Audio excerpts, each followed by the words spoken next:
നമസ്കാരം, VCV ന്യൂസിലേക്ക് സ്വാഗതം. ഞാൻ രാകേഷ് KR. ആദ്യം പ്രധാന വാർത്തകൾ. പൂരങ്ങൾക്കായി നാടൊരുങ്ങുന്നു. ഫെബ്രുവരിയിൽ നടക്കുന്ന ഉത്രാളിക്കാവ് പൂരത്തിന്റെയും മച്ചാട് മാമാങ്കത്തിന്റെയും സുഗമമായ നടത്തിപ്പിനായി സ്വീകരിക്കേണ്ട സുരക്ഷാ ക്രമീകരണങ്ങൾ സേവ്യർ ചിറ്റലപ്പള്ളി MLA അധ്യക്ഷതയിൽ ചേർന്ന ഉന്നതതല യോഗം വിലയിരുത്തി.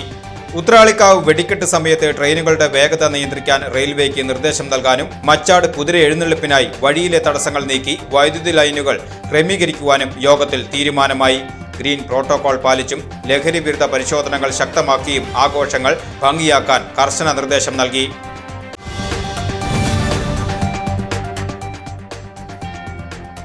മുള്ളൂർക്കര വാഴക്കോട് ക്വാറി ഷെഡിലും പൈപ്പുകളിലും വൻ തീപിടുത്തം. കൂട്ടിക്കിടന്ന ക്വാറി ഷെഡിനും ജലനിധി പദ്ധതിക്കായി സൂക്ഷിച്ചിരുന്ന പ്ലാസ്റ്റിക് പൈപ്പുകൾക്കുമാണ് തീപിടിച്ചത്. പ്ലാസ്റ്റിക് കത്തിയതിനെ തുടർന്നുണ്ടായ രൂക്ഷമായ കറുത്ത പുക സംസ്ഥാന പാതയിലെ ഗതാഗതം തടസ്സപ്പെടുത്തുകയും തീ സമീപത്തെ പറമ്പുകളിലേക്ക് ആളിപ്പടരുകയും ചെയ്തത് മണിക്കൂറുകളോളം പരിഭ്രാന്തി പരത്തി. വടക്കാഞ്ചേരി, ഷൊർണൂർ എന്നിവിടങ്ങളിൽ നിന്നുള്ള 4 യൂണിറ്റ് അഗ്നിശമന സേന കഠിന പ്രയത്നത്തിനൊടുവിലാണ് തീ നിയന്ത്രണ വിധേയമാക്കിയത്. ഏകദേശം 50 ലക്ഷം രൂപയുടെ നഷ്ടമാണ് കണക്കാക്കുന്നത്.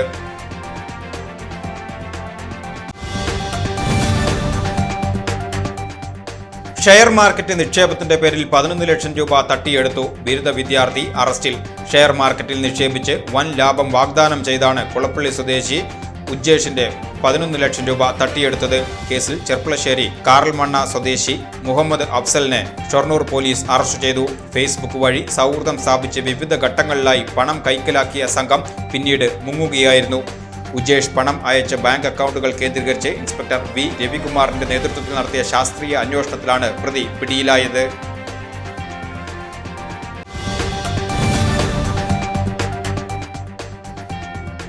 കുരുന്നുകളുടെ ജീവൻ രക്ഷിക്കാൻ സ്വന്തം ശരീരം കവചമാക്കിയ വടക്കാഞ്ചേരി അങ്കണവാടി ജീവനക്കാരി ശോഭനയ്ക്ക് സംസ്ഥാന സർക്കാരിന്റെ ആദരം. തിരുവനന്തപുരം നിശാഗന്ധി ഓഡിറ്റോറിയത്തിൽ നടന്ന ചടങ്ങിൽ ആരോഗ്യമന്ത്രി വീണ ജോർജ് പുരസ്കാരം സമ്മാനിച്ചു. ചികിത്സയിൽ തുടരുന്ന ശോഭനയ്ക്ക് വേണ്ടി സഹോദരപുത്രനാണ് അവാർഡ് ഏറ്റുവാങ്ങിയത്. 2025 ഡിസംബർ 18 നടന്ന സംഭവത്തിൽ കുട്ടികളെ സുരക്ഷിതമായി മുറിക്കുള്ളിലാക്കി വാതിലടച്ച ശോഭനയെ കടന്നൽക്കൂട്ടം വളഞ്ഞിട്ട് ആക്രമിക്കുകയായിരുന്നു.